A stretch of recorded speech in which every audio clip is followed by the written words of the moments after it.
मेरे प्यारे future chartered accountants, आप सबका चैनल पर बहुत बहुत स्वागत है। मित्रों, चैनल को सब्सक्राइब करिए, वीडियोस को देखिए और शेयर करिए। दैट मीन्स शेयर करिए एंड लाइक करिए। चलो, अब हम लोग आगे बढ़ते हैं और आज का जो हमारा मुद्दा है उसको शुरू करते हैं। अभी हम लोग शुरू करने वाले हैं नया टॉपिक जो है concept of materiality. This is one of the most important topics from exam point of view and real life point of view. तो आपको ये ऑडिट के प्रैक्टिकल काम में भी बहुत इंपॉर्टेंट है और एग्जाम पॉइंट ऑफ व्यू से भी इंपॉर्टेंट है। तो एक बार हम क्या कर लेते हैं, ओवरव्यू देखते हैं कि मटेरियलिटी में हमें कौन से मेन टॉपिक्स पढ़ने हैं। तो मैं आपको एक बार ब्लूप्रिंट, एक बार ओवरव्यू दिखा देता हूं। दिस इज मटेरियलिटी, ठीक है। टॉपिक नंबर 2 है ये हमारे चैप्टर नंबर 3 का, जो है risk assessment and internal controls. तो मटेरियलिटी में सबसे पहला मुद्दा हमें ये पढ़ना है कि what is meant by materiality. Materiality का मतलब क्या है इन कॉन्टेक्स्ट ऑफ ऑडिट, ठीक है। दूसरा मुद्दा हमें क्या पढ़ना है, पॉइंट नंबर 2, दूसरा मेन टॉपिक हमें पढ़ना है materiality in planning and performing an audit, auditors responsibility. यानी जब भी कोई ऑडिटर एक ऑडिट एंगेजमेंट परफॉर्म कर रहा होगा तो उस समय में जब भी वो प्लानिंग की एक्टिविटी करेगा और ऑडिट को परफॉर्म करेगा, यानी ऑडिट प्रोसीजर्स को जब इंप्लीमेंटेशन या एग्जीक्यूट करेगा, तब एक ऑडिटर की जिम्मेदारी होगी to look after the materiality concept. यानी मटेरियलिटी को आप किस तरीके से planning the audit and performing the audit procedures में किस तरीके से आप इंटीग्रेट करोगे, ये जिम्मेदारी रहेगी एक ऑडिटर की। तो इसके बारे में हमें पढ़ना है। टॉपिक नंबर 3 में हम पढ़ेंगे determination of materiality a matter of professional judgment. यानी आप कोई भी ऑडिट एंगेजमेंट के लिए जाओगे तो आपकी जो एंटिटी है उसका नेचर कैसा है, उसका बिजनेस एनवायरनमेंट कैसा है, पहले इसका बेसिक अंडरस्टैंडिंग आपको ऑब्टेन करना पड़ेगा। That means understanding the nature and environment of the entity. उसके बाद में क्या होगा, उसके बाद में जो अभी तक आप लोगों ने यानी एक क्वालिफाइड चार्टर्ड अकाउंटेंट ने काम किया है तो उसका एक पास्ट एक्सपीरियंस होगा, यानी एक ट्रैक रिकॉर्ड होगा काम करने का। उसके पास कुछ ना कुछ स्किल्स है, उसके पास एक बहुत बड़ा नॉलेज बेस है regarding accounting, law, income tax और बहुत सारी चीज़ें, रिलेटेड चीज़ें जो होगी हमारे ऑडिट के फील्ड से, उसका नॉलेज होगा। इन सारी चीज़ों को मिला के आपका एक प्रोफेशनल जजमेंट बनेगा। प्रोफेशनल जजमेंट, इसका मतलब क्या होता है? तो प्रोफेशनल जजमेंट का मतलब ये होता है कि एक पर्टिकुलर, जब आप प्रोफेशनली काम करने जाते हो तो वो जो काम करने का सिनेरियो है, वो पर्टिकुलर जो प्रोफेशनल आपकी सिचुएशन है, उस सिचुएशन में आप किस तरीके से डिसीजन लेते हो और अपने काम को आगे बढ़ाते हो, तो वो रिप्रेजेंट करेगा आपका प्रोफेशनल जजमेंट। तो जो मटेरियलिटी का डिसीजन लेना होता है कि डिटरमाइन कैसे करना है कि एक पर्टिकुलर ऑडिट एंगेजमेंट के लिए, दैट मीन्स फाइनेंशियल, किसी एंटिटी, पर्टिकुलर एंटिटी के फाइनेंशियल स्टेटमेंट्स के लिए मटेरियलिटी लेवल क्या होनी चाहिए, किस प्रकार से डिसाइड होगी, वो सारा कुछ डिसाइड करेगा एक ऑडिटर के प्रोफेशनल जजमेंट के ऊपर। स्टैंडर्ड्स ऑन ऑडिटिंग में हमें गाइडेंस तो दिया है, लेकिन उस गाइडेंस को समझ के हम जिस एंटिटी का ऑडिट एंगेजमेंट परफॉर्म कर रहे हैं उस पर्टिकुलर सिचुएशन में स्टैंडर्ड्स ऑन ऑडिटिंग, बाकी laws, rules and regulations, generally accepted accounting principles, accounting standards, Indian accounting standards, laws, rules and regulations किस तरीके से अप्लाई होंगे, वो सारा कुछ डिपेंड करेगा मटेरियलिटी को डिटरमाइन करने के लिए। तो एक ओवरऑल सिनेरियो, जब सारे स्किल्स को आप मिलाओगे, सारे नॉलेज बेस को आप मिलाओगे और इंडस्ट्री एक्सपीरियंस को मिलाओगे, तब जाके एक किसी भी प्रोफेशनल का प्रोफेशनल जजमेंट क्रिएट होगा। तो ये जो प्रोफेशनल जजमेंट है, इसको आपको हर ऑडिट एंगेजमेंट में यूज करना पड़ेगा to determine the materiality level for particular set of financial statements. तो इसके बारे में हमें जानकारी लेनी है। फिर टॉपिक नंबर 4 हमें पढ़ना है परफॉर्मेंस मटेरियलिटी। यानी जब हम एक्चुअल में काम करने जाएंगे, ये एक यूनिक कॉन्सेप्ट है जो आपके स्टैंडर्ड्स ऑन ऑडिटिंग में कवर किया गया है, इसको हम प्रॉपरली पढ़ेंगे।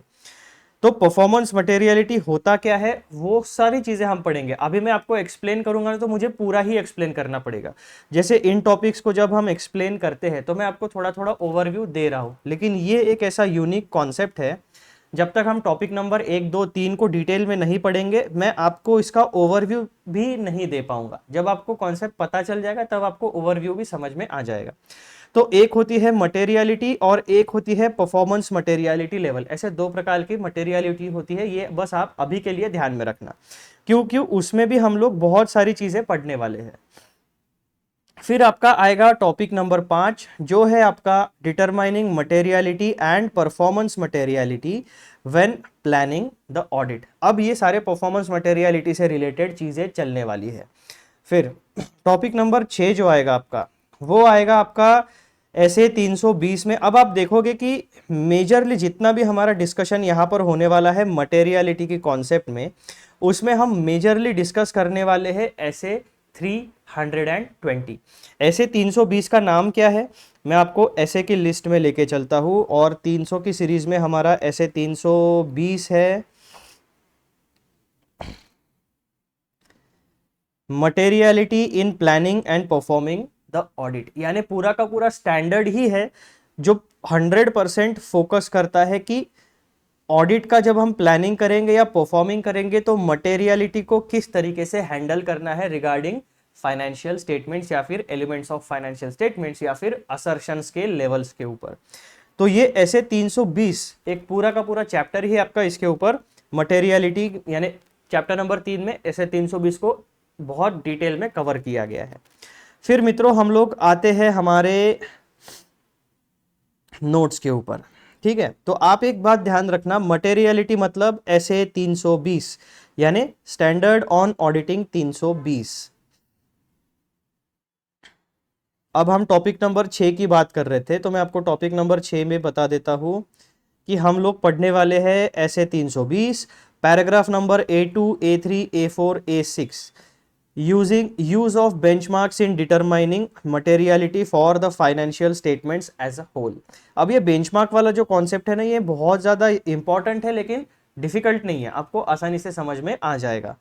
उसके बाद में यानी जब भी आप मटेरियलिटी को ऑब्टेन करना चाहोगे या सेट करना चाहोगे तो ऑडिटर जो है एक टूल होता है जिसे कहा जाता है बेंचमार्किंग।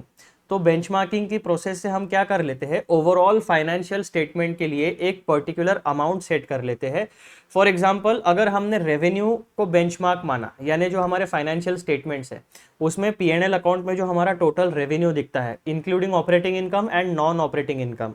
अब फॉर एग्जाम्पल वो अगर हमारा, मैं यहाँ पे छोटा सा एग्जाम्पल देता हूँ आपको, वो अगर 100 करोड़ का आपका रेवेन्यू दिख रहा है तो ऑडिटर क्या करेगा, to set the benchmark, auditor कहेगा कि चलो मैं ओवरऑल फाइनेंशियल स्टेटमेंट के लिए एक 5% मटेरियलिटी लेवल सेट करता हूं विथ रिस्पेक्ट टू 100 करोड़ का अमाउंट। तो ऑडिटर क्या करेगा, इस 100 करोड़ का 5% निकालेगा और जो भी अमाउंट आएगी वो रहेगी हमारी मटेरियलिटी की अमाउंट। यानी जितने भी मिसस्टेटमेंट्स है, अगर कोई भी मिसस्टेटमेंट्स इस सेट अमाउंट के ऊपर अगर जाता है तो फिर हमें automatically further audit procedures perform करनी पड़ेगी। आइदर वो मिसस्टेटमेंट जो है इंडिविजुअली 5 करोड़ रुपए के ऊपर जाएगा या फिर एग्रीगेशन में, यानी बहुत सारे छोटे छोटे मिसस्टेटमेंट्स मिला के अगर 5 करोड़ के ऊपर जाता है तो ऑटोमेटिकली फर्दर ऑडिट प्रोसीजर्स को ट्रिगर कर देगा। और जहां पे भी हमारे मटेरियलिटी लेवल क्रॉस हो रही है वहां पे हमें डिटेल में चेकिंग करना पड़ेगा। तो ये एक छोटा सा ओवरव्यू होता है कि बेंचमार्क हम किस तरीके से यूज करने वाले हैं। अब इससे रिलेटेड एकदम बढ़िया मैंने आपके लिए 3 एग्जांपल्स बना के रखे हैं, वो एग्जांपल्स हम ऑब्वियसली पढ़ने वाले हैं जैसे जैसे टॉपिक का रिलेवेंस आगे बढ़ेगा। तो उसकी आप ज्यादा चिंता मत करना, मैं आपको सारा कुछ डिटेल में समझा दूंगा। फिर आपका आता है टॉपिक नंबर 7। टॉपिक नंबर 7 भी SAT 320 ही है, जो है पैराग्राफ नंबर A10, जो आपको डिस्कशन करेगा special attention to materiality level और levels for classes of transactions, account balances और डिस्क्लोजर्स। अब आप एक बात हमेशा ध्यान में रखना, जब भी आप ऑडिट की पढ़ाई करोगे, जब either on CA intermediate level और CA फाइनल लेवल, जहां पे भी आपको ये दिखेगा classes of transactions, account balances और डिस्क्लोजर्स, ये होते हैं असर्शन के लेवल्स। लेवल नंबर 1 आपका ये है, लेवल नंबर 2 आपका ये है और लेवल नंबर 3 आपका ये है। तो इन तीनों को कलेक्टिवली कहा जाता है assertions with respect to financial statements. Assertion के बारे में कॉम्प्रहेंसिव डिस्कशन हमने इसके पहले वाले वीडियोस में किया हुआ है वो आप अच्छे से जरूर सुन लेना, ठीक है, कि असर्शन होता क्या है, उसका रियल मीनिंग क्या है, उसकी रियल डेफिनेशन क्या है, कौन से लेवल्स ऑफ असर्शन होते हैं, फिर इन लेवल्स ऑफ असर्शन में भी हम लोग क्या क्या पॉइंट्स चेक करते हैं उनके बारे में, वो सारी चीजें हमने एकदम डिटेल में डिस्कस की है। उसके बाद में आप देखो टॉपिक नंबर 8, फिर आता है आपका revision in materiality level as the audit progresses.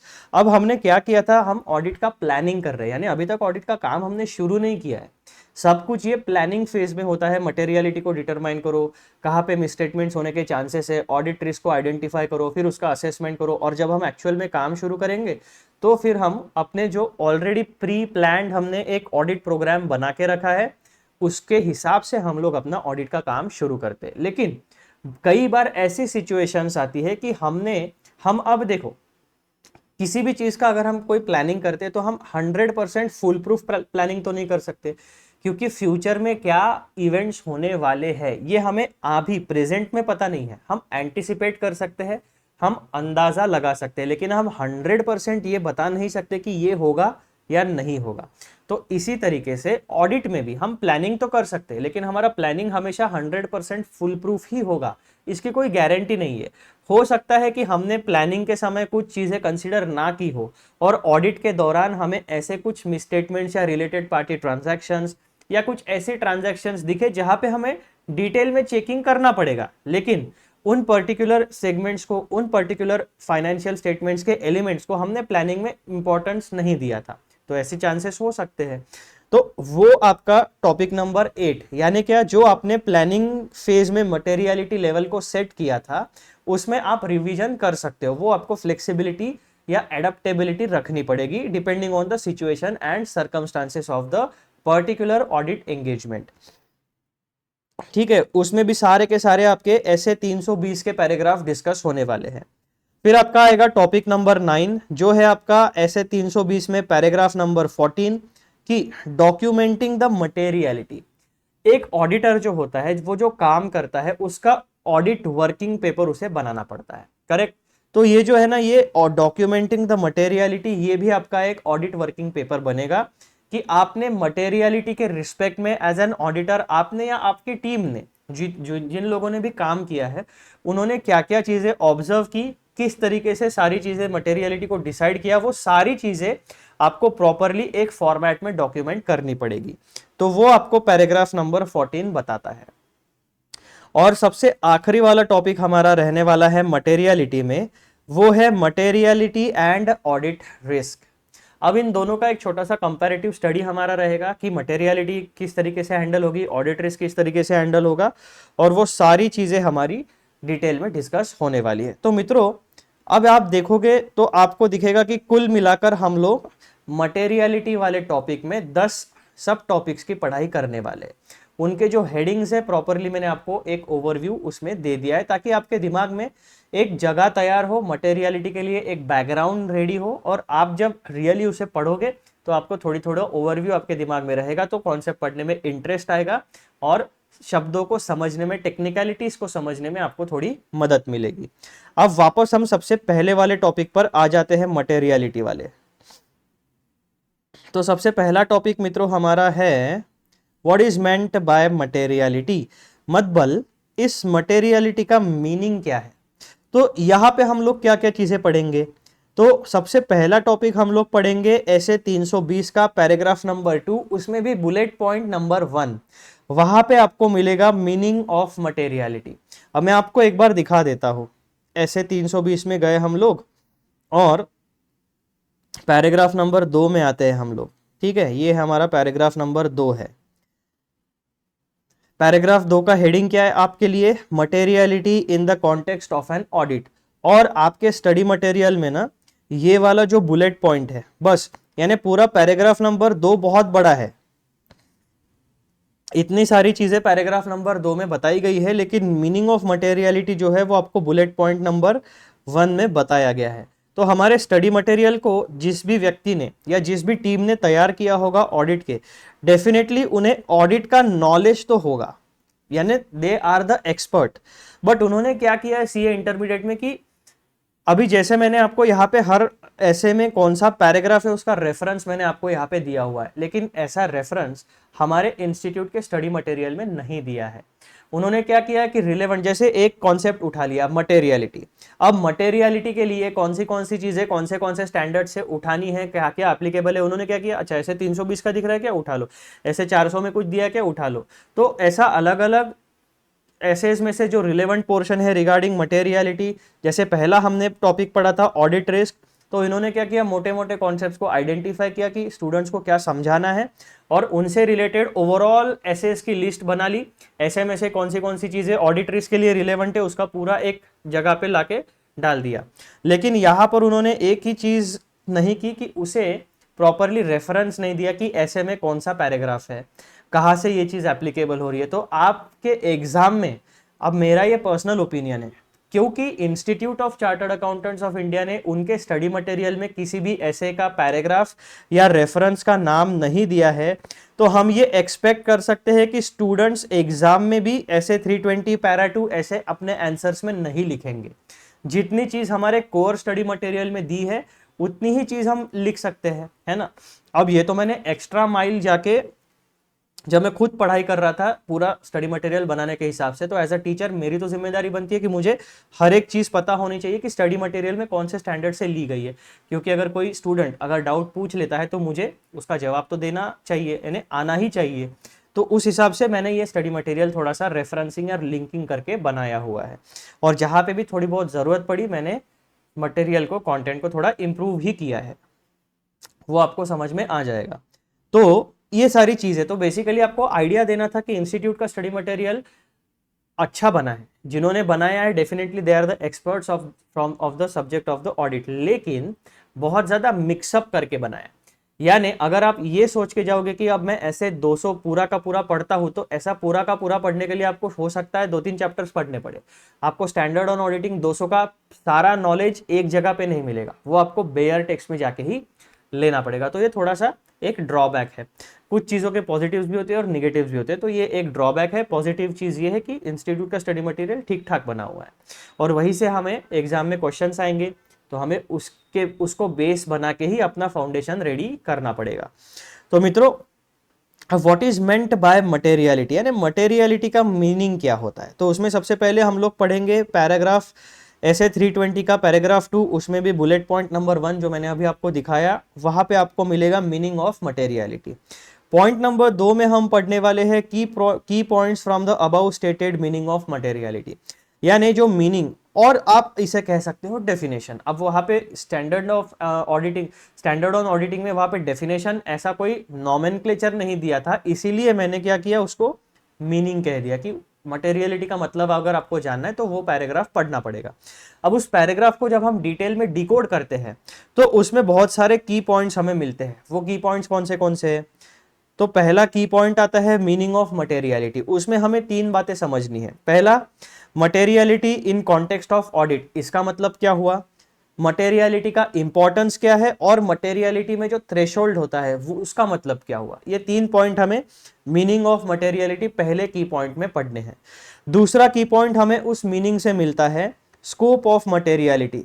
तो मटेरियलिटी में क्या क्या चीजें हम इंक्लूड करते हैं, तो मिसस्टेटमेंट्स भी इंक्लूड होंगे एंड ओमिशंस भी इंक्लूड होंगे उसमें while setting the materiality। तो स्कोप ऑफ मटेरियलिटी में सबसे पहला पॉइंट हम पढ़ेंगे स्कोप, दूसरा मिसस्टेटमेंट्स के बारे में थोड़ी छोटी सी इंफॉर्मेशन, और तीसरा ओमिशंस के बारे में छोटी सी इंफॉर्मेशन। मीनिंग पढ़ने के बाद तीसरा की पॉइंट हमें मिलता है एग्रीगेशन ऑफ मिसस्टेटमेंट्स। अब ये जो मिसस्टेटमेंट्स है इसे 2 तरीके से हम लोग हैंडल करते हैं। मिसस्टेटमेंट्स को हम इंडिविजुअली भी हैंडल कर सकते हैं, और मिसस्टेटमेंट्स को हम जितना अगर हम पूरे फाइनेंशियल स्टेटमेंट्स की बात करें तो हो सकता है कि किसी फाइनेंशियल स्टेटमेंट्स में एक ही मिसस्टेटमेंट होगा, या किसी फाइनेंशियल स्टेटमेंट में 10-12 मिसस्टेटमेंट्स होंगे। तो जो एक मिसस्टेटमेंट को जब हम हैंडल करते हैं तो उसे कहा जाता है इंडिविजुअल मिसस्टेटमेंट, और 10-12 मिसस्टेटमेंट्स को जब हम ओवरऑल ही इसे ट्रीटमेंट करेंगे या उसको हैंडल करेंगे तो कहा जाता है ग्रुप ऑफ या एग्रीगेशन ऑफ मिसस्टेटमेंट्स।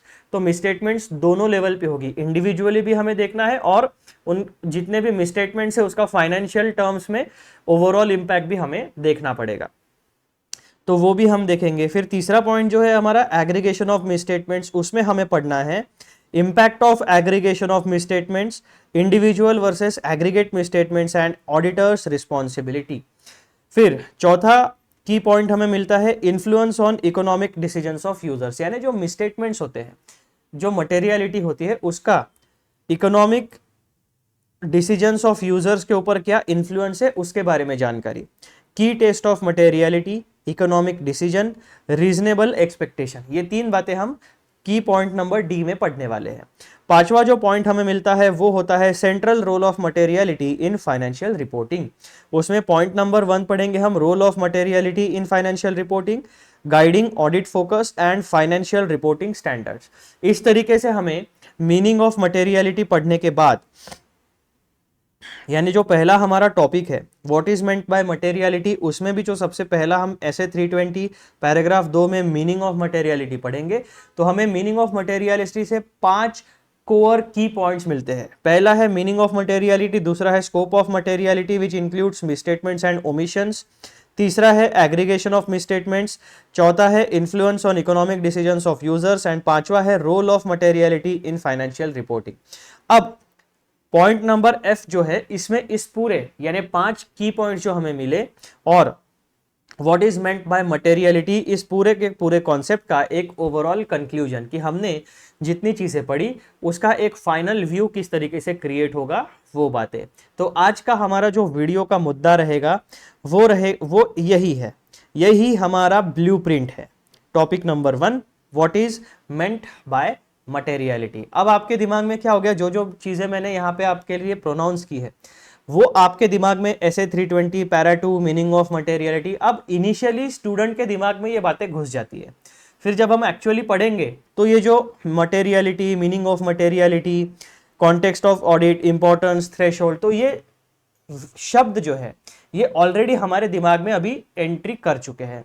तो इससे क्या होगा, हमारी एक फैमिलियरिटी बन जाती है, यानी हम एक परिचय हमारा हो जाता है किसी भी टॉपिक के साथ। तो ये शब्द हमारे लिए, ये वर्ड्स हमारे लिए नए नहीं होते। तो इसीलिए मैं जो पढ़ाने की स्टाइल इंप्लीमेंट करता हूँ वो यही करता हूँ कि पहले इंडेक्स पढ़ लो, थोड़ा सा एक जनरल डिस्कशन, उन इंडेक्स में जो शब्द हमें मिलते हैं उनसे दोस्ती कर लो, ताकि वो हमारे दिमाग में घूमते रहेंगे। और जब हम रियल कॉन्सेप्ट पढ़ेंगे तो हमारे लिए वो शब्द नए नहीं रहेंगे।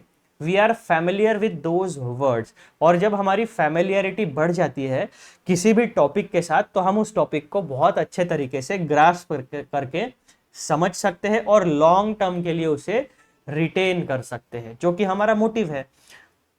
आज क्लास हम पढ़ रहे हैं तो हमारा मोटिव क्या है, आज का पढ़ने जो हम पढ़ेंगे उसे हमें लॉन्ग टर्म तक, यानी जब तक हम ऑडिट के पेपर में एग्जेम्पशन नहीं ला लेते तब तक हमें ये चीजें हमारे माइंड में रिटेन करके रखनी पड़ेगी। तो ये बेसिक चीजें होती है, इसीलिए हम हर एक वीडियो में पहले इंडेक्स पढ़ते हैं, थोड़ा सा एक जनरल डिस्कशन वार्म अप कर लेते हैं and then we jump on to the main discussion.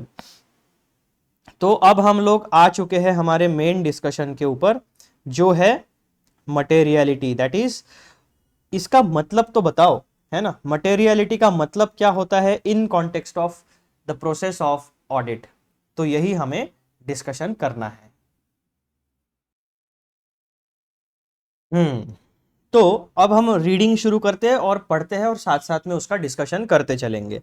तो मित्रों, ये जो मटेरियलिटी वाला कॉन्सेप्ट है, जो टॉपिक है, वो आपको इंस्टीट्यूट के स्टडी मटेरियल में पेज नंबर 3.16 से लेकर 3.24 तक मिलने वाला है। यानी मैं ओवरऑल मटेरियलिटी के टॉपिक के बारे में बात कर रहा हूँ। इसमें 10 के 10 टॉपिक्स आपके इन 10-12 पेजेस में इंक्लूड, 8 पेजेस में इंक्लूड हो जाएंगे। तो अगर आपको इंस्टीट्यूट का स्टडी मटेरियल रेफर करना है एक बार कंपैरेटिव स्टडी के लिए, तो आप पेज नंबर 3.16 टू 3.24 रेफर कर सकते हो। और एक बात, ये जो स्टडी मटेरियल मैंने रेफर किया है उसका एडिशन है अप्रैल 2023 वाला, जो कि आपके सितंबर में एप्लीकेबल था। सितंबर की एग्जाम तो अभी निकल चुकी है, अब आपके लिए एप्लीकेबल रहने वाला है ये study material for January 25 exams for CA intermediate. तो ये बेसिक चीज़ें हैं। अब हर एक कॉन्सेप्ट के पहले मैंने उसका पेज नंबर, यानी इंस्टीट्यूट के स्टडी मटेरियल में कौन से पेज पर दिया है, मैंने कौन सा इंस्टीट्यूट का स्टडी मटेरियल रेफर किया है, वो मैंने आपको यहाँ पे हर एक कॉन्सेप्ट के पहले मेंशन कर दिया है। तो आप रेफर उस चीज को कर सकते हो। अब सबसे पहला मुद्दा हमारे पास आता है, what is meant by materiality. अब मटेरियलिटी का मीनिंग हमें यहाँ पे इन 2 बुलेट पॉइंट्स में समझना है। मटेरियलिटी का मीनिंग कहाँ पे दिया है, एक बार रिपीट करो मेरे साथ। ऐसे 320 में पैराग्राफ नंबर 2 में आपको मिलेगा मीनिंग ऑफ मटेरियलिटी। तो क्या कहता है ये ऐसे 320, SA 320, that means Standard on Auditing 320, materiality in planning and performing an audit, states that misstatements including omissions are considered to be material if they individually or in aggregate could reasonably be expected to influence the economic decisions of users taken on the basis of financial statements. SA 320 materiality in planning and performing an audit states, यानी ऐसे 320 आपको ये बताता है कि misstatements जिसमें omission भी include किए जाते हैं। अभी तक क्या था, मिसस्टेटमेंट ड्यू टू फ्रॉड और एरर, लेकिन मिसस्टेटमेंट ड्यू टू ओमिशन भी उसमें इंक्लूड हो जाता है। तो ऐसे 320 ये कहता है कि misstatements including omissions are considered material, यानी कोई भी मिसस्टेटमेंट जिसमें कि ओमिशन भी इंक्लूडेड है उसको हम मटेरियल तब कहेंगे जब वो मिसस्टेटमेंट या ओमिशन इंडिविजुअली और इन एग्रीगेट, यानी जो मैंने आपको चीज बताई ना कि ओवरऑल फाइनेंशियल स्टेटमेंट है, फाइनेंशियल स्टेटमेंट के 4 मेजर कंपोनेंट्स अगर हम देखेंगे तो क्या होता है, income, expense, asset, liability. Income और एक्सपेंस आपका P&L में रिप्रेजेंट होगा, असेट और लाइबिलिटीज आपकी बैलेंस शीट में रिप्रेजेंट होगी। उसके बाद में आपके बनेंगे schedules to accounts, notes to accounts and उसके बाद में आपका कैश फ्लो स्टेटमेंट। तो ये complete set of financial statements आपका हो गया।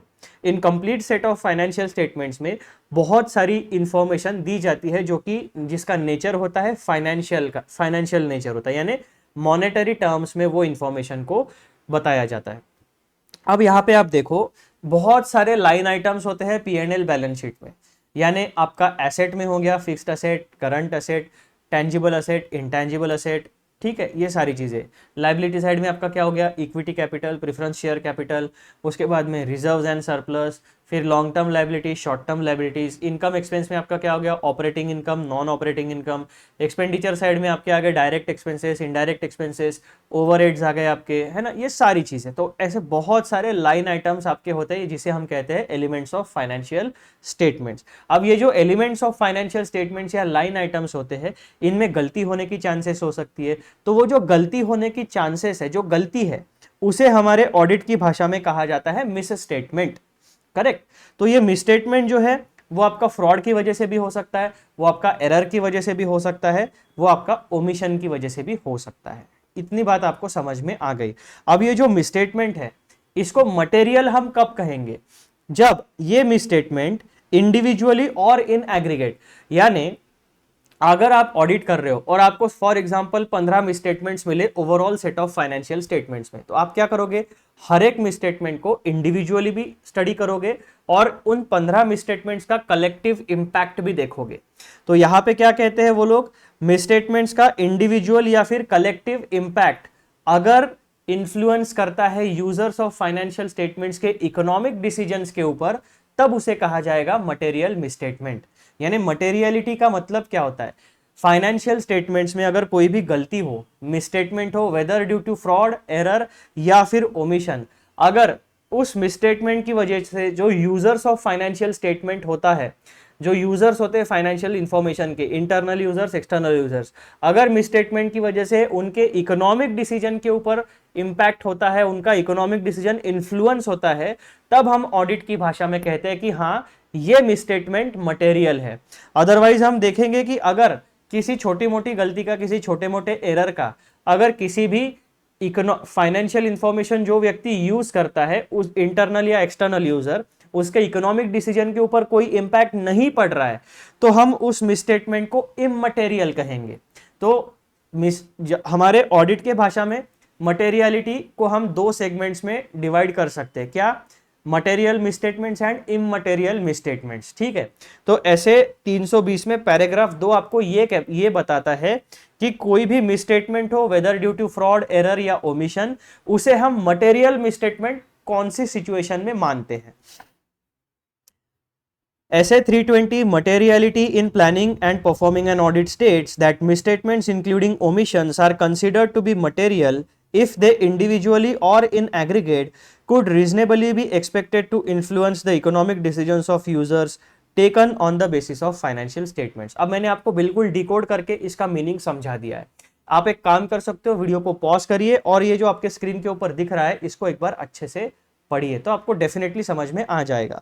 ऐसे 320 पैराग्राफ नंबर 2 हमें यह बताता है किसी भी मिसस्टेटमेंट को हम मटेरियल कब मानते हैं। हम मिसस्टेटमेंट को मटेरियल तब मानेंगे या तो वो इंडिविजुअली या एग्रीगेट में इंटरनल या external users of financial information के इकोनॉमिक डिसीजंस को जब इंपैक्ट करता है तब हम किसी भी मिसस्टेटमेंट को मटेरियल मिसस्टेटमेंट कहते हैं। अदरवाइज अगर किसी गलती का या मिसस्टेटमेंट का इकोनॉमिक डिसीजन के ऊपर कोई इंपैक्ट नहीं पड़ रहा है तो हम उसे इमटेरियल मिसस्टेटमेंट कहते हैं। ये एक बेसिक चीज आपको पता चल गई। पॉइंट नंबर 2 क्या कहता है? This definition emphasizes the central role of materiality in determining what is important in financial reporting. यानी एक ऑडिटर के तौर पर ये जो डेफिनेशन है ये एम्फसाइज करती है कि जो मटेरियलिटी है उसका सेंट्रल रोल होता है क्या, कि फाइनेंशियल रिपोर्टिंग में कौन सी चीजें इंपॉर्टेंट है और कौन सी चीजें इंपॉर्टेंट नहीं है। That is which things are material and which things are immaterial या नॉन मटेरियल। उसके बेसिस के ऊपर ही ऑडिटर अपने प्रोसीजर्स को प्लान करता है। जहां पर भी ऑडिटर का प्रोफेशनल जजमेंट उससे ये कहता है कि भैया यहाँ पे ऑडिट रिस्क ज्यादा है, दैट मीन्स मटेरियल मिसस्टेटमेंट होने के चांसेस ज्यादा है, तो ऑडिटर क्या करेगा, रिस्की एरियाज में ऑडिट प्रोसीजर्स एकदम डिटेल में प्लान करेगा। और जहां पे ऑडिटर का प्रोफेशनल जजमेंट ये कहता है कि ये यहाँ पे गलतियां होने के चांसेस एक तो बहुत कम है और गलतियां हुई भी तो किसी को कोई फर्क नहीं पड़ने वाला है, तो वो कम इंपॉर्टेंट या immaterial segment of financial statements हुआ, वहां पे ऑडिटर सैंपल चेक बेसिस पे या टेस्ट चेक बेसिस पे काम चला ले सकता है। लेकिन जहां पे रिस्की एरिया है वहां पे उसे डिटेल चेकिंग करना पड़ेगा, जहां पे नॉन रिस्की एरिया है वहां पे वो सैंपल बेसिस पे चेक करके आगे बढ़ सकता है। तो मित्रों इस तरीके से ये पॉइंट नंबर 1 जो है हमें किसी भी मिसस्टेटमेंट को मटेरियल हम कब कहते हैं ये बताता है और यही आपको जवाब देता है what is meant by materiality. ठीक है, अब हम क्या करते हैं, यहां पे इस टॉपिक को पूरा का पूरा एक्सप्लोर करेंगे। तो इस पॉइंट नंबर 1 और पॉइंट नंबर 2 से हमने 5 की पॉइंट्स को आइडेंटिफाई किया। सबसे पहला वाला की पॉइंट कौन सा है हमारे लिए? की points from the above stated meaning of materiality. पहला की पॉइंट हमारा आता है कि मटेरियलिटी का मीनिंग ही हम समझ लेते हैं। तो उसमें सबसे पहले materiality in context of audit. अब हम किसी और सब्जेक्ट के बारे में नहीं सोचेंगे, हम केवल ऑडिट के बारे में सोच रहे हैं क्योंकि हम ऑडिट की पढ़ाई करेंगे और हमें मटेरियलिटी पूरे की पूरी तरह से ऑडिट के कॉन्टेक्स्ट में ही समझना है कि किस तरीके से मटेरियलिटी को हैंडल करना चाहिए। Materiality refers to misstatements or omissions in financial statements that could influence the decisions of users if considered important enough। यानी मटेरियलिटी वो चीजें होती है, वो मिसस्टेटमेंट्स या ओमिशंस होते हैं जिसका इम्पैक्ट इंटरनल या external users of financial information वालों के इकोनॉमिक डिसीजन पर पड़ता है। अगर वो इंपॉर्टेंट है तो इकोनॉमिक डिसीजन इन्फ्लुएंस होगा, अगर मिसस्टेटमेंट इंपॉर्टेंट नहीं है तो इकोनॉमिक डिसीजन के ऊपर कोई इंपैक्ट नहीं पड़ेगा। Point number 2, in an audit context materiality guides the auditor's focus towards areas that could lead to incorrect economic decisions if misstated. यानी ये जो मटेरियलिटी का कॉन्सेप्ट है ये हमें यानी ऑडिटर साहब को गाइड करता है to focus towards areas that could lead to incorrect economic decisions if misstated. यानी हमारा ध्यान जो है, ये जो मटेरियलिटी वाला कॉन्सेप्ट है ये हमारा ध्यान ऑडिट यानी फाइनेंशियल स्टेटमेंट के रिस्की एरियाज के तरफ ज्यादा फोकस कराता है, क्योंकि वो हमें बताता है कि यार रिस्की एरिया है, यहाँ पर अगर फाइनेंशियल स्टेटमेंट में कोई मिसरिप्रेजेंटेशन हुआ, कुछ गलत इंफॉर्मेशन अगर प्रोवाइड की गई तो उसका डायरेक्ट इंपैक्ट पड़ने वाला है यूजर ऑफ फाइनेंशियल स्टेटमेंट के इकोनॉमिक डिसीजन के ऊपर। तो ये basically meaning of materiality in context of audit हो गया। यही चीज हमने पूरा का पूरा यहाँ पे डिस्कस किया। This was very simple. जो चीज हमने यहाँ पे डिस्कस की उसी को यहाँ पे हमने थोड़ा सा दूसरे शब्दों में समझाने की कोशिश की है। अब दूसरा की पॉइंट हमें क्या मिलता है यहां पर कि मटेरियलिटी का इंपॉर्टेंस क्या है। The definition highlights that materiality is about ensuring that information is accurate enough to influence the decisions of users। अब मुझे आप एक बात बताओ, हमने सीए फाउंडेशन लेवल पे या सीए इंटरमीडिएट लेवल पे भी qualitative characteristics of financial statements पढ़ा था। तो उसमें फाइनेंशियल स्टेटमेंट्स की एक क्वालिटी होती है एक्यूरेसी, यानी जितनी भी फाइनेंशियल इंफॉर्मेशन आप दोगे ट्रांजैक्शंस के बारे में जो कि एक्सप्रेस की जाती है इन मॉनेटरी टर्म्स यानी पैसों में मेजर की जाती है, वो इंफॉर्मेशन एक्यूरेट होनी चाहिए, टाइमली होनी चाहिए एंड रिलेवेंट होनी चाहिए। तो ये जो मटेरियलिटी का मीनिंग है, जो डेफिनेशन है, वो क्या हाईलाइट करती है?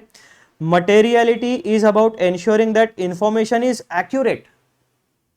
तो मटेरियलिटी का इंपॉर्टेंस इसमें भी है कि वो इंश्योर करती है कि जो इंफॉर्मेशन फाइनेंशियल स्टेटमेंट्स में दी गई है उसकी एक्यूरेसी भी चेक होनी चाहिए। अगर इंफॉर्मेशन एक्यूरेट नहीं है, दैट मीन्स व्हाट, कि एक्चुअल ट्रांजैक्शन की जो इंफॉर्मेशन है वो इंफॉर्मेशन फाइनेंशियल स्टेटमेंट्स में रिप्रेजेंट नहीं हुई, जो एक्चुअल डेटा है वो फाइनेंशियल स्टेटमेंट में रिप्रेजेंट नहीं हो रहा है, दूसरा गलत इंफॉर्मेशन रिप्रेजेंट हो रही है। दैट मीन्स क्या, कि आपने इनएक्यूरेट इंफॉर्मेशन को रिपोर्ट किया। इनएक्यूरेट इंफॉर्मेशन का डायरेक्ट इंपैक्ट पड़ेगा इकोनॉमिक डिसीजन के ऊपर, करेक्ट। तो इसीलिए ये जो डेफिनेशन है ये मटेरियलिटी का इंपॉर्टेंस भी हाईलाइट करती है कि इंफॉर्मेशन हमारी हमेशा एक्यूरेट होनी चाहिए। तो एज एन ऑडिटर जब भी आप ऑडिट करोगे तो आपको इंफॉर्मेशन के एक्यूरेसी के बारे में भी अलर्ट रहना पड़ेगा। पॉइंट नंबर 1 जो है हमारा मीनिंग ऑफ मटेरियलिटी, उसमें तीसरा पॉइंट क्या है? Threshold. It establishes a threshold for determining what level of misstatement or omission can be deemed significant enough to warrant attention। यानी मटेरियलिटी, जैसे हमने ऊपर में एक छोटा सा एग्जांपल मैंने आपको दिया था, किसी ऑर्गेनाइजेशन का अगर रेवेन्यू 100 करोड़ है, टोटल रेवेन्यू जो आपको पीएनएल के इनकम साइड में दिख रहा है, तो आपने क्या किया, बेंचमार्किंग का इस्तेमाल किया और उस 100% को एक सर्टन 100 करोड़ को एक सर्टेन परसेंटेज से मल्टीप्लाई किया। जैसे हमने 5% से मल्टीप्लाई किया था, तो 100 करोड़ का 5% जितना भी आता है वो ऑडिटर ने अपने प्रोफेशनल जजमेंट के हिसाब से ओवरऑल फाइनेंशियल स्टेटमेंट की मटेरियलिटी लेवल सेट कर ली। अब ऑडिटर ने जो 5 करोड़ की अमाउंट मटेरियलिटी लेवल सेट की है, तो ऑडिटर का मतलब क्या होता है कि अगर कोई भी मिसस्टेटमेंट आइदर इंडिविजुअली या एग्रीगेट यानी सारे मिसस्टेटमेंट्स की टोटल अगर 5 करोड़ के अमाउंट के ऊपर जाती है तो वहां पे मुझे सिग्निफिकेंट अटेंशन देना पड़ेगा। अगर 5 करोड़ के अंदर तक कोई मिसस्टेटमेंट्स है तो दैट मीन्स ऑडिटर का प्रोफेशनल जजमेंट उसने ये कहा है कि 5 करोड़ के नीचे तक जितने भी मिसस्टेटमेंट्स है, whether due to fraud, error या फिर ओमिशन यानी मिसस्टेटमेंट्स, तो वो इमटेरियल है। 5 करोड़ के नीचे की गलतियां जो है वो इकोनॉमिक डिसीजंस के ऊपर डायरेक्ट इन्फ्लुएंस नहीं करती है। मैंने फॉर एग्जांपल आपको बताया है। तो इस तरीके से यहाँ पे थ्रेशोल्ड भी सेट करने के लिए आपको ये मटेरियलिटी की डेफिनेशन बताती है कि ऐसी कौन सी सिचुएशन है जहां पर हम मिसस्टेटमेंट को मटेरियल कहेंगे। तो मटेरियल कब कहेंगे? जब मिसस्टेटमेंट की वजह से इकोनॉमिक डिसीजन के ऊपर इंपैक्ट पड़ रहा है, अदरवाइज वो मटेरियल नहीं है। फिर मीनिंग को जब हम डिकोड करते हैं तो दूसरा पॉइंट हमें मिलता है स्कोप ऑफ मटेरियलिटी। इसमें मिसस्टेटमेंट्स और ओमिशंस दोनों को इंक्लूड किया जाता है। यानी जब भी आप मटेरियलिटी डिसाइड करोगे तो आपको मिसस्टेटमेंट्स और ओमिशन दोनों को ध्यान में रखते हुए मटेरियलिटी लेवल को किसी भी फाइनेंशियल स्टेटमेंट या असर्शन लेवल्स के बारे में डिसाइड करते वक्त ध्यान में रखना पड़ेगा। पॉइंट नंबर 1 क्या कहता है? Scope of materiality. Materiality is not limited to misstatements, that is errors or inaccuracies, but also includes omissions where important financial information is left out of the financial statements. Both can distort the financial picture presented to users. अब misstatements किन कारणों से हो सकते हैं? या तो errors की वजह से या तो inaccuracies की वजह से। But मटेरियलिटी जब हम स्कोप डिसाइड करेंगे मटेरियलिटी का, तो उसमें मिसस्टेटमेंट्स यानी एरर्स और इनएक्यूरेसीज भी हमें चेक करनी पड़ेगी, और ओमिशन जो है यानी डेलिबरेटली कोई इंफॉर्मेशन फाइनेंशियल स्टेटमेंट्स में प्रोवाइड ना करना, दैट मीन्स ओमिशन, हमने ओमिट कर दी यानी छोड़ दी वो इंफॉर्मेशन, फाइनेंशियल स्टेटमेंट्स में उसके बारे में कोई भी जानकारी नहीं दी। तो अगर जो लेफ्ट आउट इंफॉर्मेशन है वो लेफ्ट आउट इंफॉर्मेशन यानी ओमिशन आपका जो ओरिजिनल पिक्चर है यानी ट्रू एंड फेयर व्यू जो होता है फाइनेंशियल स्टेटमेंट्स का, उसको डिस्टॉर्ट कर सकता है। सो इसीलिए मटेरियलिटी लेवल डिसाइड करते वक्त मिसस्टेटमेंट्स एंड ओमिशंस दोनों को इंक्लूड किया जाता है। Materiality is not limited to misstatements, that is errors or inaccuracies, but also includes omissions where important financial information is left out of the financial statements. Both can distort financial picture presented to the users. यानी misstatements की वजह से भी financial picture distort हो सकता है और omissions की वजह से भी financial picture distort हो सकता है। जहां पे भी distortion आएगा तो इकोनॉमिक डिसीजन के ऊपर इन्फ्लुएंस हो सकता है, और जहां पे भी इकोनॉमिक इन्फ्लुएंस डिसीजन के ऊपर इन्फ्लुएंस होगा, ऐसे मिसस्टेटमेंट्स या ओमिशंस को हम लोग मटेरियल मिसस्टेटमेंट कहने वाले हैं। उसके बाद में मिसस्टेटमेंट्स के बारे में छोटी सी information. These include incorrect figures, fraud, errors in applying accounting principles और misrepresentation of financial data. अब मिसस्टेटमेंट में क्या क्या चीजें इंक्लूड होती है ये भी तो हमें पता होना चाहिए। तो मिसस्टेटमेंट में क्या क्या फॉर एग्जाम्पल इंक्लूड होता है, इनकरेक्ट फिगर्स इंक्लूड हो जाएगी, फ्रॉड किया है अगर आपने वो भी, या इंटेंशनल गलत जानकारी दी है उसे फ्रॉड कहते हैं, या फिर आपके गलतियां हो सकती है इन अप्लाइंग अकाउंटिंग प्रिंसिपल्स, है ना। हर कोई तो एक्सपर्ट नहीं होता अकाउंटिंग स्टैंडर्ड्स या इंडियन अकाउंटिंग स्टैंडर्ड्स में, तो हो सकता है कि आपके अकाउंटिंग प्रिंसिपल्स में अप्लाई करते वक्त एरर हो या गलतियां या इंटरप्रिटेशन में गलतियां हो सकती है। फिर और misrepresentation of financial data, यानी जो आपका फाइनेंशियल रिपोर्टिंग फ्रेमवर्क होता है, जैसे कि फॉर एग्जाम्पल प्राइवेट लिमिटेड यानी जो कंपनीज होती है उनके लिए शेड्यूल 3 होता है, तो उन्हें एक फाइनेंशियल रिपोर्टिंग का फॉर्मेट दिया जाता है जो कि शेड्यूल 3 में होता है। उसके बाद में जो बैंकिंग कंपनी होती है तो बैंक्स का भी फाइनेंशियल स्टेटमेंट का एक सेट फॉर्मेट है। इंश्योरेंस कंपनीज होती है उनका भी अपना एक फाइनेंशियल रिपोर्टिंग का सेट फॉर्मेट है जो उनकी रेगुलेटरी अथॉरिटी प्रोवाइड करती है। तो ऐसे केसेस में अगर आपका जो फाइनेंशियल डेटा है अगर आपने उसको अच्छे तरीके से रिप्रेजेंट नहीं किया, that means you have not followed the financial report applicable financial reporting framework, ये आपसे गलती हो गई, डेटा मिस रिप्रेजेंट हो सकता है, तो ऐसी चीजें इंक्लूड होती है मिस स्टेटमेंट्स में। पॉइंट नंबर 3 होता है आपका ओमिशन। ओमिशन में क्या क्या चीजें इंक्लूड होती है, omission of key information such as non disclosure of related party transactions और कॉन्टिंजेंट लाइबिलिटीज। अब ओमिशन के 2 एग्जांपल यहाँ पे दे दिए कि जानबूझकर वो इंफॉर्मेशन फाइनेंशियल स्टेटमेंट्स में इंक्लूड नहीं की गई। अब यहाँ पे एरर की बात नहीं हो रही, गलती की बात नहीं हो रही, ओमिशन यानी वो इंफॉर्मेशन आपने फाइनेंशियल स्टेटमेंट्स में प्रोवाइड की ही नहीं। तो ऐसे कौन से एग्जाम्पल हो सकते हैं, non disclosure of related party transaction, जो कि बहुत इंपॉर्टेंट चीज होती है और बहुत रिस्की एरिया होता है विद रिस्पेक्ट टू ऑडिट। तो रिलेटेड पार्टी ट्रांजैक्शंस जो है फाइनेंशियल स्टेटमेंट में प्रोवाइड ही नहीं किए गए, डिस्क्लोजर ही नहीं दिया, जबकि देना कंपलसरी होता है। उसके बाद में कॉन्टिंजेंट लाइबिलिटीज के बारे में जानकारी नहीं दी, जबकि कॉन्टिंजेंट लाइबिलिटी अगर एग्जिस्ट करती है तो जानकारी देनी चाहिए, अगर वो जानकारी आपने नहीं दी दैट मीन्स आपने ओमिट कर दिया। Can be just as misleading as incorrect reporting. तो ये related party transactions and contingent liabilities दोनों इंपॉर्टेंट एस्पेक्ट हो गए, दोनों के बारे में जानकारी चाहिए होती है ताकि इकोनॉमिक डिसीजन जो लेना है वो हमें सही तरीके से लेने में मदद मिले। फिर तीसरा की पॉइंट हमें क्या मिलता है regarding materiality, aggregation of misstatements. Aggregation में हमें क्या चीजें ध्यान में रखनी है, point number 1, impact of aggregation of misstatements. Materiality also considers the cumulative effect of smaller misstatement. छोटे छोटे अमाउंट की बहुत सारी गलतियां हो सकती है, तो आप इंडिविजुअली अगर 10-15 रुपए या 20 रुपए की गलती देखोगे 100 करोड़ के रेवेन्यू में तो आपको एकदम चिल्लर लगेगी, लेकिन छोटे छोटे अमाउंट्स की 10,000, 5,000, 2,000 ऐसी छोटी छोटी गलतियां मिला के अगर बहुत बड़ी सिग्निफिकेंट अमाउंट बनती है तो उसको हमें कलेक्टिवली यानी क्यूमुलेटिवली भी देखना पड़ेगा। Materiality also considers the cumulative effect of smaller misstatement. छोटे मिसस्टेटमेंट्स अगर है तो हम इंडिविजुअली देखेंगे तो उतना मटेरियल यानी इंपॉर्टेंस हमें नहीं लगेगा, लेकिन 50-60 अगर छोटे छोटे मिसस्टेटमेंट्स है उसको मिला के बड़ी अमाउंट बनती है तो फिर हमें पैटर्न दिखेगा कि कौन से एम्प्लॉई है जो फ्रॉड कर रहे हैं, जो गलत सलत बिल प्रेजेंट करते हैं और रीएम्बर्समेंट लेते हैं, या कोई एसेट का मिसअप्रोप्रिएशन तो नहीं हो रहा है, कोई गलत यूज तो नहीं हो रहा है, कंपनी के रिसोर्सेज जो है उनको गलत जगह पे अप्लाई तो नहीं किया जा रहा। तो ये सारी चीजें ध्यान में रखनी पड़ेगी। इसीलिए मटेरियलिटी जब हम डिसाइड करते हैं तो हमें छोटे स्मॉलर मिसस्टेटमेंट्स का क्यूमुलेटिव इफेक्ट भी ध्यान में लेना पड़ेगा। Individually certain errors may not be material but when aggregated, यानी जब हम उनका टोटल करके देखेंगे, their combined impact could influence users decision. तो ये चीजें भी एक ऑडिटर को ध्यान में रखना है, यानी मिसस्टेटमेंट्स या ओमिशंस को आपको इंडिविजुअली भी एनालाइज करना पड़ेगा और उनका क्यूमुलेटिव इफेक्ट यानी टोटल भी आपको देखना पड़ेगा। फिर पॉइंट नंबर 2 देखो, इंडिविजुअल वर्सेस एग्रीगेट मिसस्टेटमेंट्स। यहां पर हमें क्या मिलता है पढ़ने को,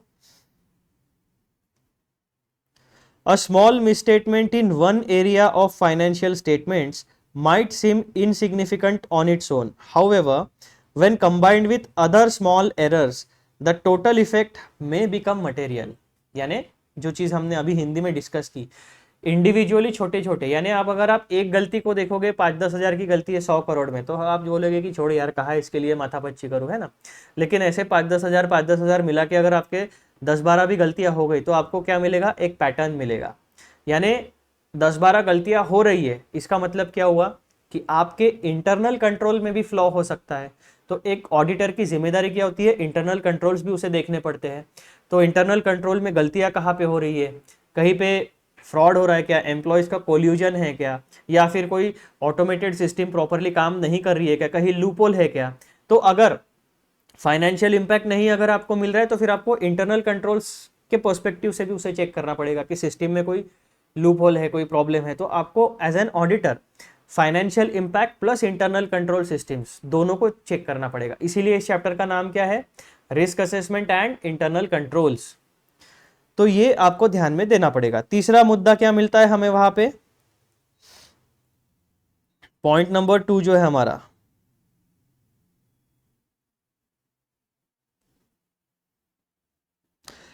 इंडिविजुअल वर्सेस एग्रीगेट मिसस्टेटमेंट्स हो गया, ठीक है। पॉइंट नंबर 3 हम पढ़ रहे हैं एग्रीगेशन ऑफ मिसस्टेटमेंट्स के बारे में।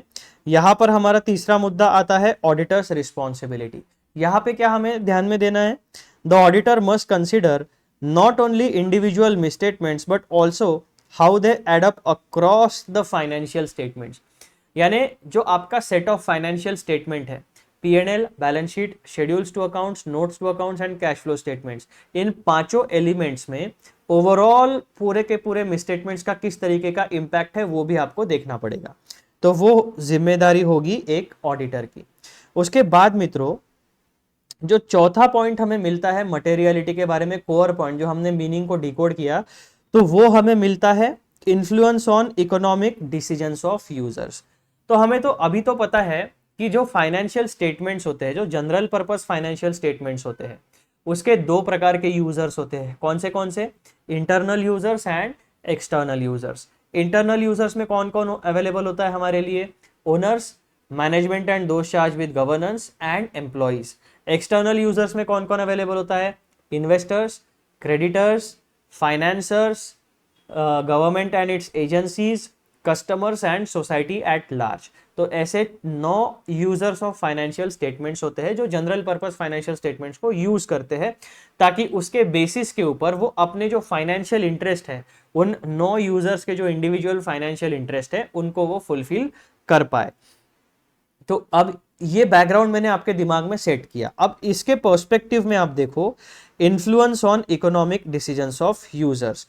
अब आप मुझे बताओ कि जो इन्वेस्टर होगा, इन्वेस्टर क्या देखेगा, बिजनेस की प्रॉफिटेबिलिटी देखेगा, बिजनेस के एसेट्स देखेगा और बिजनेस में कितना लोन है वो देखेगा, प्लस रिटर्न ऑन इन्वेस्टमेंट कितना आता है वो। तो एज एन इन्वेस्टर आप बहुत सारी चीजें नहीं देखोगे, पूरे के पूरे फाइनेंशियल स्टेटमेंट में आपको 4-5 चीजें जो इन्वेस्टर के काम की होती है वो आप देखोगे और अपना फाइनेंशियल इंटरेस्ट आप सिक्योर करोगे। अब जब आप गवर्नमेंट या उसके एजेंसीज की बात करोगे तो गवर्नमेंट क्या देखेगी, फाइनेंशियल इंफॉर्मेशन का एनालिसिस जब कोई गवर्नमेंट या उसकी एजेंसी करेगी, अगर इनकम टैक्स डिपार्टमेंट करता है तो वो देखेगा कि इनकम टैक्स एक्ट जो है, जो डायरेक्ट टैक्स रेजिम है, उसमें प्रॉपर कंप्लायंसेस हुए हैं या नहीं हुए, टैक्स इवेजन हुआ है या नहीं हुआ है, प्रॉपर टैक्सेशन जितने भी ड्यू डेट्स है उनको फॉलो किया गया है या नहीं किया गया है। तो इनकम टैक्स डिपार्टमेंट अपने पर्सपेक्टिव से जनरल पर्पस फाइनेंशियल स्टेटमेंट्स को चेक करेगा। जो फाइनेंसर्स होते हैं वो क्या देखेंगे कि फाइनेंस यानी आपने पैसा दिया है इंटरेस्ट पर किसी व्यक्ति को, जो बैंक होते हैं फाइनेंसर्स यानी बैंक या नॉन बैंकिंग फाइनेंशियल इंस्टीट्यूशन जो बिजनेस या किसी और चीजों के लिए लोन प्रोवाइड करते हैं। तो फाइनेंसर क्या देखेगा कि लोन दिया है तो लोन आपका सिक्योर्ड लोन है या अनसिक्योर्ड लोन है, उस बिजनेस का परफॉर्मेंस कैसा है, लिक्विडिटी है या नहीं है बिजनेस में, मेरा इंटरेस्ट और प्रिंसिपल दोनों चीजें दे पाएगा टाइम से या नहीं दे पाएगा, इस तरीके से देखोगे।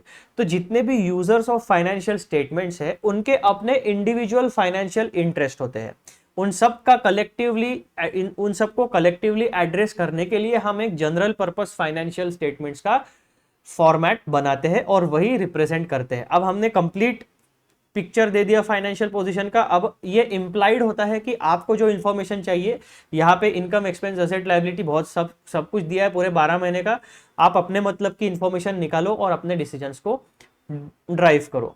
तो वैसे ही कस्टमर का अलग फाइनेंशियल इंटरेस्ट होता है, सोसाइटी एट लार्ज का अलग होता है ना, ओनर्स और इन ओनर्स, मैनेजमेंट एंड एम्प्लॉयज का, एम्प्लॉयज को क्या चाहिए होता है, जॉब सिक्योरिटी है या नहीं, मेरी सैलरी टाइम से आएगी या नहीं, मेरे रिटायरमेंट बेनिफिट्स मिलेंगे या नहीं, ग्रोथ है या नहीं। तो ये चीज़ें सारी एम्प्लॉय के पर्सपेक्टिव से वो फाइनेंशियल स्टेटमेंट्स अगर उसको समझते हैं तो उस हिसाब से वो चीज़ें देखेगा।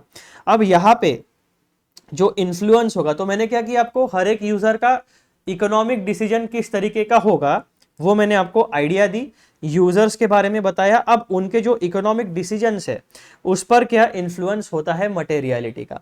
तो की टेस्ट ऑफ मटेरियलिटी का मतलब क्या हुआ, सबसे पहले the key test of materiality is whether a misstatement or omission could reasonably influence the economic decisions of the users of financial statements such as investors, creditors or regulators।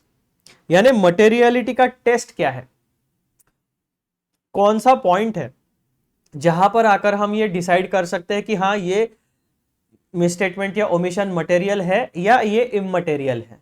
तो वो जो की टेस्ट होती है वो आपका बस एक ही मुद्दा होता है कि वेदर अ मिसस्टेटमेंट और omission could reasonably influence the economic decisions of users. एक ही टेस्ट है उसकी, जो की टेस्ट होती है क्या, कि गलतियां, मिसस्टेटमेंट या ओमिशन अगर फाइनेंशियल स्टेटमेंट में है तो उस मिसस्टेटमेंट या ओमिशन का यूजर्स ऑफ फाइनेंशियल स्टेटमेंट के इकोनॉमिक डिसीजन के ऊपर इंपैक्ट पड़ता है या नहीं पड़ता है।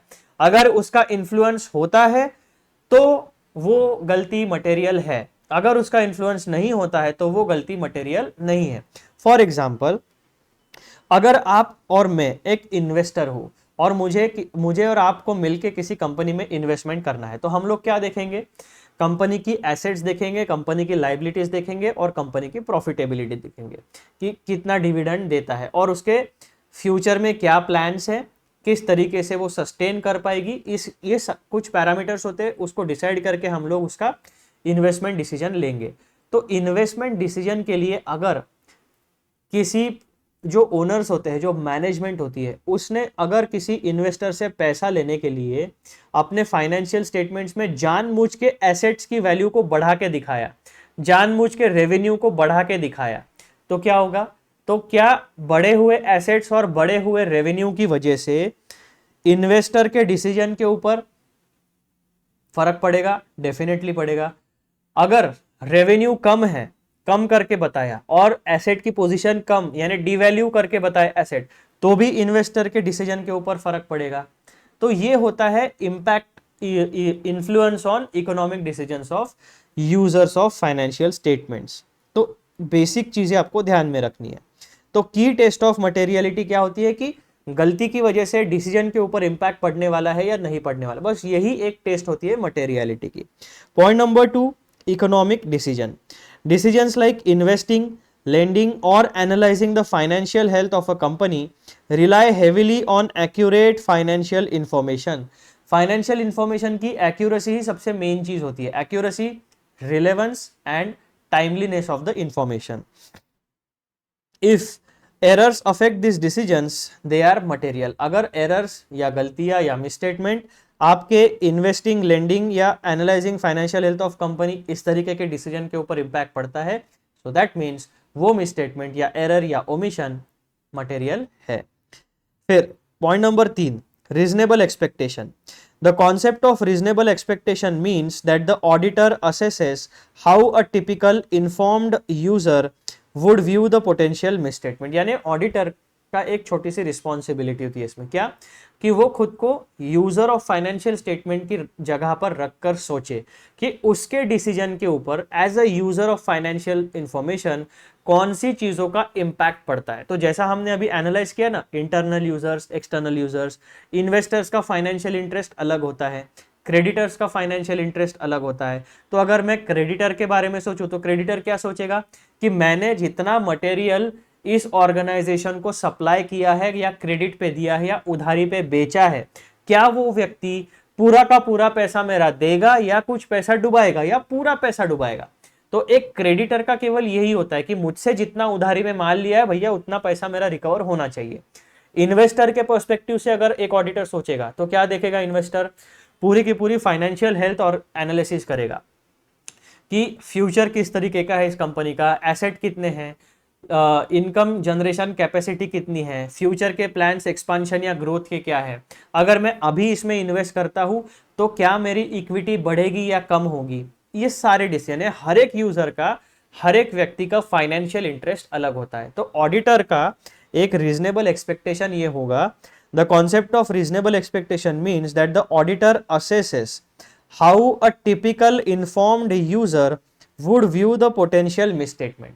यानी जो रिस्की एरिया है, ऑडिटर हमेशा यूजर ऑफ फाइनेंशियल स्टेटमेंट को सामने रखते हुए डिसाइड करेगा कि क्या इंपैक्ट होगा या नहीं होगा, किस तरीके का फाइनेंशियल इंफॉर्मेशन का, किस तरीके का कॉज एंड इफेक्ट रिलेशनशिप वो डिसाइड करेगा। फिर पॉइंट नंबर 5वां कोर पॉइंट हमें क्या मिलता है, central role of materiality in financial reporting. तो मटेरियलिटी जो है ना बहुत इंपॉर्टेंट होती है from the perspective of auditor. पहला point, role of materiality in financial reporting. Materiality is central to both auditing and financial reporting as it dictates where auditors focus their efforts and what information is critical for accurate financial statements। तो materiality का मतलब क्या, ऐसी गलतियां जिसका economic impact होगा, economic decisions के ऊपर इंपैक्ट होगा, और ऐसी गलतियां जिनका कोई भी इंपैक्ट नहीं होने वाला है उसे हम इममटेरियल मिसस्टेटमेंट्स या इममटेरियल एरर्स या इममटेरियल ओमिशंस कहते हैं। तो मटेरियलिटी का फाइनेंशियल रिपोर्टिंग में और ऑडिटिंग में दोनों प्रोसेसेस में सेंट्रल रोल होता है। तो ऑडिटर क्या कहेगा, अगर ऑडिटर को आपने एक लिस्ट दी और वो लिस्ट में प्रॉपरली मेंशन किया है कि material things and non material things, तो ऑडिटर सबसे पहले क्या करेगा, भाई मटेरियल थिंग बता, पहले इसको डिटेल में चेक करता हूँ, ये नॉन मटेरियल वाले चेक किए नहीं किए एक ही बात है। तो पर्सपेक्टिव चेंज हुआ कि नहीं हुआ। तो इसीलिए कहा जाता है कि जो मटेरियलिटी का कॉन्सेप्ट है वो एकदम सेंट्रल रोल में आता है। अब जैसे आप एज अ टीचर जो मैं एक्सपीरियंस करता हूँ वो चीज़ क्या है, स्टूडेंट्स का सबसे आखिरी में यानी एग्जाम के समय में क्या क्वेश्चन होता है कि सर इंपॉर्टेंट क्वेश्चन बताओ, वो पूरा का पूरा आप रिवाइज करना पड़ेगा वो मत बताओ, एग्जाम पॉइंट ऑफ व्यू से क्या इंपॉर्टेंट है, कौन से क्वेश्चंस कौन से टॉपिक मटेरियल है वो बताओ। क्यों, क्योंकि इंपॉर्टेंट टॉपिक्स का डायरेक्ट रिलेशनशिप होने वाला है आपके एग्जाम परफॉर्मेंस से, या तो आप पास हो जाओगे या तो आप पास नहीं हो पाओगे। मटेरियलिटी समझ गई आप लोगों को, ठीक है। एग्जाम की बात करते ही फटाक से समझ में आ जाती है मटेरियलिटी।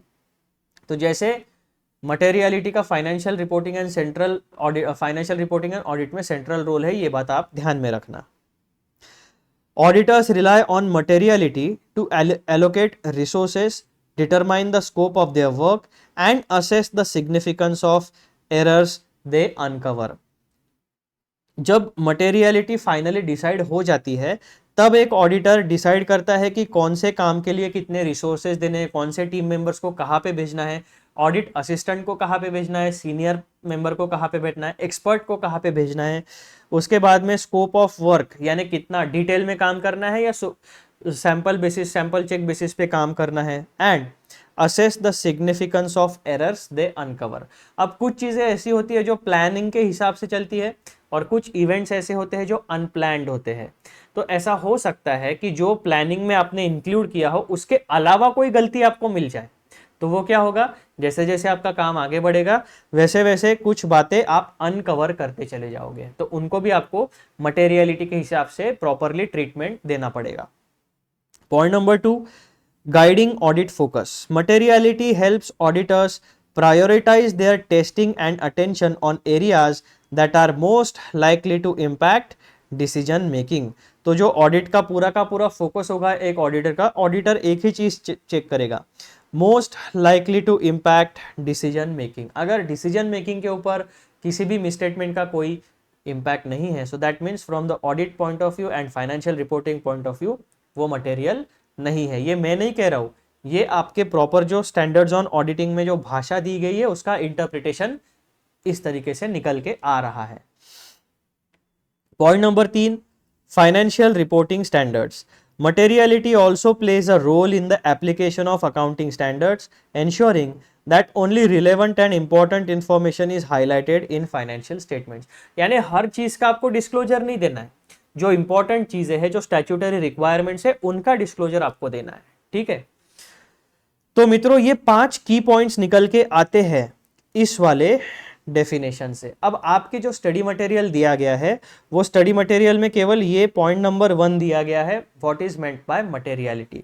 जितना भी बाकी का डेटा है वो हमारा खुद का पढ़ाई करके जो डिराइव हमने मीनिंग किया है, जो स्टैंडर्ड ऑन ऑडिटिंग पढ़ के हमने किया है, वो आपको मिलेगा। तो जब आप ICAI के स्टडी मटेरियल में ढूंढने जाओगे पेज नंबर 3.16 से लेकर 3.24 तक, तो ये जो की पॉइंट्स वाला पोर्शन है वो आपको वहां पे नहीं मिलने वाला है, वो आपको इसी नोट्स में मिलेगा। ठीक है, अब ये 5 की पॉइंट्स तो हमने डिस्कस कर लिए। अब एक ओवरऑल कंक्लूजन रिगार्डिंग मटेरियलिटी, वो क्या कहता है? Materiality is defined in SA 320। ठीक है, it is a fundamental concept that helps auditors and accountants determine what is critical to financial reporting. यानी जो फाइनेंशियल रिपोर्टिंग की पूरी प्रोसीजर है, जो एक्टिविटी है, उसके लिए कौन सी चीजें क्रिटिकल है वो डिसाइड करने में ऐसे 300 में बताया गया मटेरियलिटी वाला कॉन्सेप्ट हमें मदद करता है। Point number 2, it ensures that financial statement provide users with reliable relevant information that can guide their economic decision. तो इंफॉर्मेशन एक्यूरेट होनी चाहिए, रिलायबल होनी चाहिए, रिलेवेंट होनी चाहिए, ताकि हमारे इकोनॉमिक डिसीजन सही तरीके से हम ले पाए। Point number 3, by focusing on misstatements and omissions that could influence users, auditors ensure that financial reports present a true and fair view of the entity's financial position। अब ये materiality का जो concept है, इसका direct relationship है किस बात से? ऑडिटर को ये डिसाइड करने में materiality मदद करती है कि जो भी फाइनेंशियल स्टेटमेंट्स है, जो भी फाइनेंशियल रिपोर्ट्स का ऑडिट एक ऑडिटर कर रहा है, उसका nature true and fair view, वो फाइनेंशियल रिपोर्ट्स या फाइनेंशियल स्टेटमेंट्स किसी भी ऑर्गेनाइजेशन का true and fair view represent कर रहे हैं या नहीं कर रहे। तो मटेरियलिटी का ये फाइनल कंक्लूजन आपको ध्यान में रखना पड़ेगा। क्या क्या कहता है? It is a fundamental concept which is critical to financial reporting. It ensures that financial statements provide accurate, reliable information, accurate, relevant and reliable information to the users of financial statements to facilitate economic decisions, and by focusing on misstatements and omissions with respect to materiality that could influence users, auditors ensure that financial reports present a true and fair view of entities financial position। तो overall audit जो हमारी process है उसका भी motive यही होता है कि पहले तो फाइनेंशियल इंफॉर्मेशन को क्रॉस वेरीफाई करो, चेक करो, सारे laws rules and regulations follow हुए हैं या नहीं हुए ये चेक करो, एंड अल्टीमेटली एक ओपिनियन एक्सप्रेस करो जिसमें आप ये बताओगे कि financial statements true and fair view present करते हैं या नहीं करते हैं। तो मित्रों ये हमारा कंप्लीट डिस्कशन था रिगार्डिंग मटेरियलिटी। आई होप आपको मटेरियलिटी वाला कॉन्सेप्ट पूरा डिटेल में समझ में आ गया है। अगर समझ में नहीं आया है तो आपके पास ऑप्शन क्या है? वीडियो को आप जितनी बार चाहो उतनी बार देख सकते हो। अगर आपको वीडियो नहीं भी देखना है तो आप क्या कर सकते हो, जहां पे नोट्स आगे बढ़ रहे हैं वहां पर आप पॉज करके देख सकते हो। और आपको ये भी नहीं करना है तो चैप्टर नंबर 1, चैप्टर नंबर 2 और चैप्टर नंबर 3 के ये जो PDF के नोट्स है जो एक्चुअल पेड क्लासेस में प्रोवाइड करता हूँ, वो सारे के ये 3 चैप्टर के डेमो नोट्स मैंने आपके लिए गूगल ड्राइव में अवेलेबल करा दिए हैं। तो आप वीडियो के डिस्क्रिप्शन में जाके गूगल ड्राइव का जो लिंक है जहाँ पे स्टडी मटेरियल मैंने मेंशन किया है, वहां पर ये इंटरमीडिएट वाले लिंक पे आप क्लिक करके चैप्टर नंबर 3, चैप्टर नंबर 2 और चैप्टर नंबर 1 के नोट्स एक्सेस कर सकते हो। चलो यहां पर हमारा ये वीडियो होता है समाप्त और हम लोग नेक्स्ट वीडियो में नया टॉपिक हमारा शुरू करेंगे जो कि बेसिकली हमारा मटेरियलिटी का ही डिस्कशन चलने वाला है। और वो टॉपिक हमारा रहने वाला है कहाँ पे गया वो, हाँ ये आ गया मटेरियलिटी। और टॉपिक नंबर 2 में मित्रों हम लोग पढ़ेंगे materiality in planning and performing an audit, auditors responsibility. यानी जो हम ऑडिटर होते हैं उनकी क्या रिस्पॉन्सिबिलिटी होती है regarding materiality in the process of planning and performing the audit. इसके बारे में हम लोग टॉपिक नंबर 2 में पढ़ाई करने वाले हैं। ये भी बड़ा टॉपिक है, इसे भी हमें मिनिमम 1 घंटा तो समझने के लिए यानी एक्सप्लेनेशन के लिए लगने वाला है। तो ये जो वीडियो है, ये जो टॉपिक है, हम लोग अगले वीडियो में डिस्कस करने वाले हैं। तब तक के लिए bye bye, take care and पढ़ाई करते रहिए, रिवीजन करते रहिए, ताकि आपके माइंड में सारे के सारे कॉन्सेप्ट्स एकदम फ्रेश रहे और जब आपकी एग्जाम आए तब आप प्रॉपरली वहां पर परफॉर्म कर सके। चलो मिलते हैं अगले वीडियो में। वीडियो जाने से पहले सब्सक्राइब जरूर करिए चैनल को, वीडियोस को देखिए, शेयर करिए एंड लाइक जरूर करिए।